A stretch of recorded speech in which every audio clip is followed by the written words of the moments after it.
A short time would pass before anomalous activity was filmed again, only this time in close proximity to the Mir space station. The STS-84 docking and undocking mission with Mir provided breathtaking images. It also provided further puzzles. Thanks to an amateur astronomer known as Willie, some of the footage transmitted by STS-84 was disseminated around the world. Hardly surprising, since it contains several remarkable scenes. Determining which one has most appeal, or greater mystery, is debatable. But why does this particular sphere suddenly come to a direct stop, hover momentarily, then move up and behind the Mir space station to emerge on the other side? And was this appearance of dozens of anomalous objects caused by the flushing of a toilet on board the space shuttle, or something else? Assuming then that this is mere space debris, would it not be considered dangerous to those on board both the space shuttle and Mir space station? To answer that question would require detailed analysis of pristine STS-84 footage, but NASA refuses to release any of it, and the question is surely, why?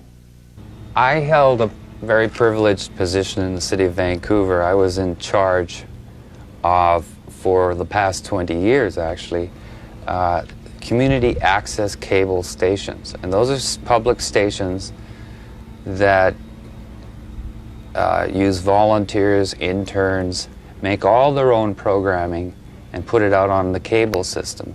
Here in British Columbia and throughout the rest of Canada, we have 90% cable saturation. So it's the equivalent of having a full channel.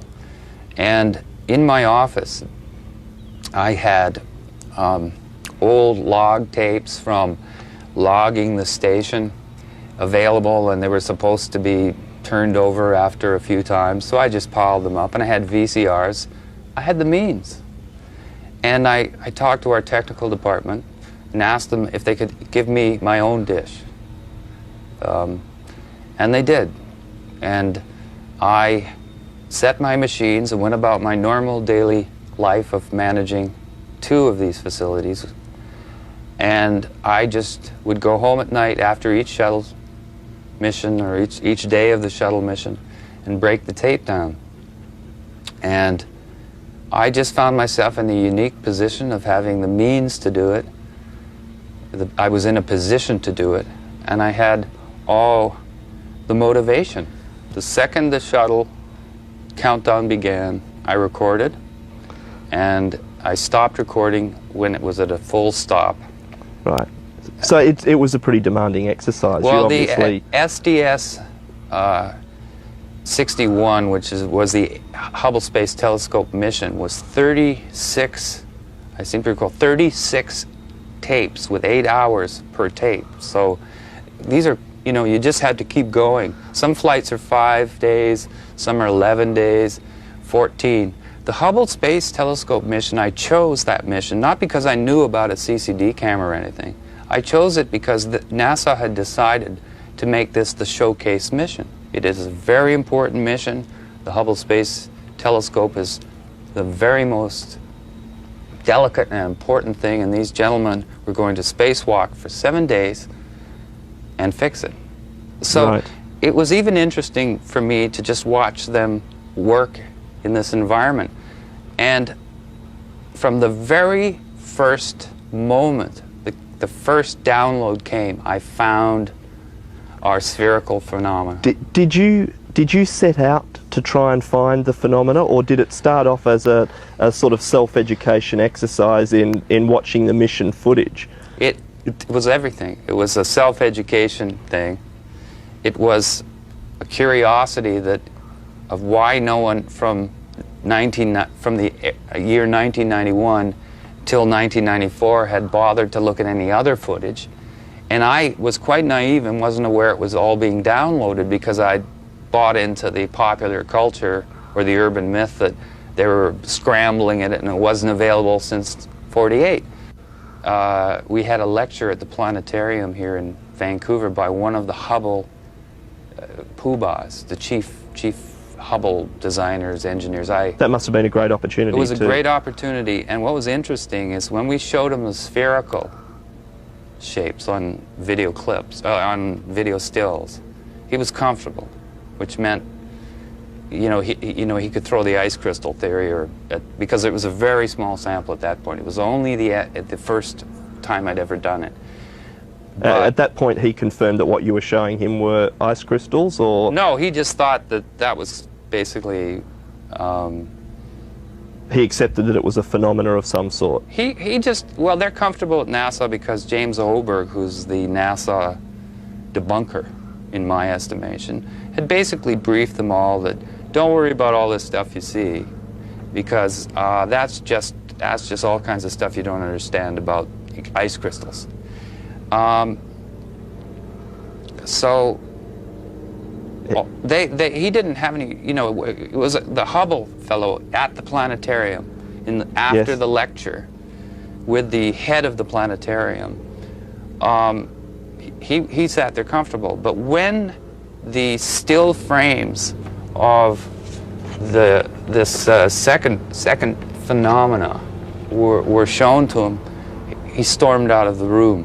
Did he say anything? Did he give any reason? He made some huffs and puffs and stormed out of the room. Now we found, that's very unusual kind of reversal, and we obtained, we meaning an artist friend and I, who's got more guts than me, I guess, in terms of walking through front doors, which is not supposed to.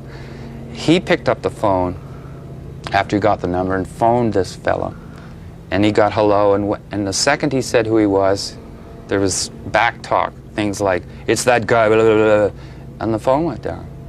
In other words, communication was cut off. Not a very good public relations exercise for the... No, but we found it odd that, these are okay and these aren't. So anyway, that's how it started. So Professor Weinberg, who's a wonderful man,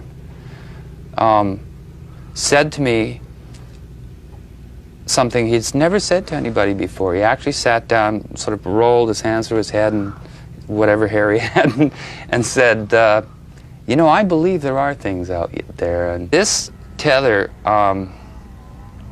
they are busy showing us from the moment it broke to the moment it's 300 miles away. And at every point... It broke?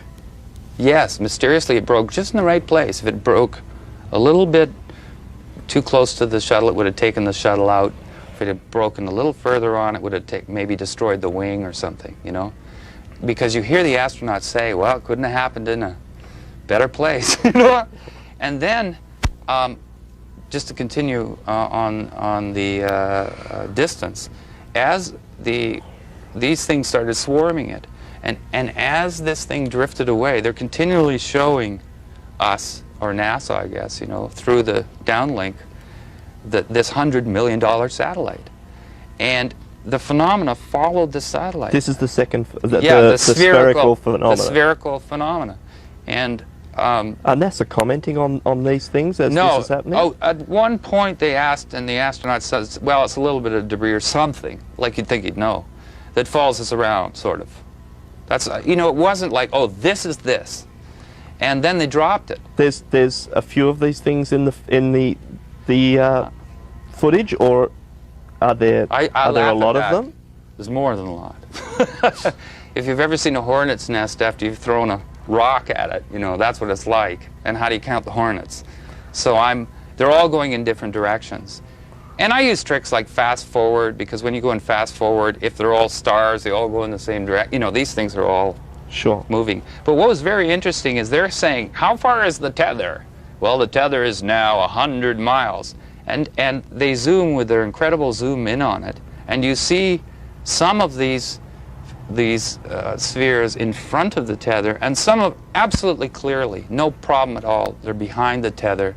And if the tether's 12 miles, and these are half the size of the tether going behind it at 100 miles away, they're not specks of ice. Well, even for me, I find it hard to believe that they could be crystals then if they're doing but that. Again, I'm merely saying that, I'd like that I'm just saying what they can't be. And I've never heard of a 6-mile ice crystal that's spotted crystal clear 100 miles away, etc. So there's hundreds of those examples. Then they've called them on the different videos. One time they said they were shooting stars and meteors. Then the same phenomena appears on the next flight, and it's ice crystals. And then the next phenomena appears on the next flight, and it's debris. You see what I mean? They've already established it on STS-70 something that it's I seem to remember something about fireflies at one stage from a long time ago. I believe this spherical phenomena first appeared to John Glenn as early as 1962, and he did, and it continued. We have documentation from various publications that shows that they know clearly. They didn't have an answer for 3 to 4 space flights. They had an answer to what, you know, the blue haze around the Earth is. You know, it's they had an answer to just about everything else. But there's this very interesting thing about 3 or 4 flights in, where it says John Glenn's fireflies spotted over Perth. They're still calling them John Glenn's fireflies.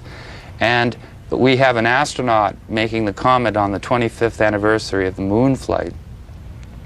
He says, it's hard to believe, but he says it's a fact that we thought that John's fireflies, again, Glenn's fireflies, were living critters. Now, at no time have I've read everything, and at no time have I ever heard that before, that NASA concluded originally that the fireflies were alive. So they were still calling them John Glenn's fireflies 4 flights in.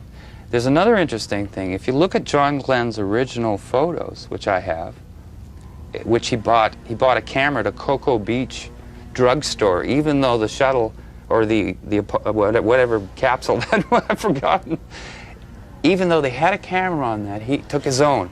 And when he saw the fireflies, and it's all documented, and it's even in the movie The Right Stuff, he holds the camera up while the fireflies are above his head, and he says, "I better film or you guys are going to think I'm nuts." And when you see those pictures, and you see the pictures of the shuttle today and the Mir, you see the same phenomena. Sounds like it might be spherical. An interesting exercise to show John Glenn the footage that you've now got and let him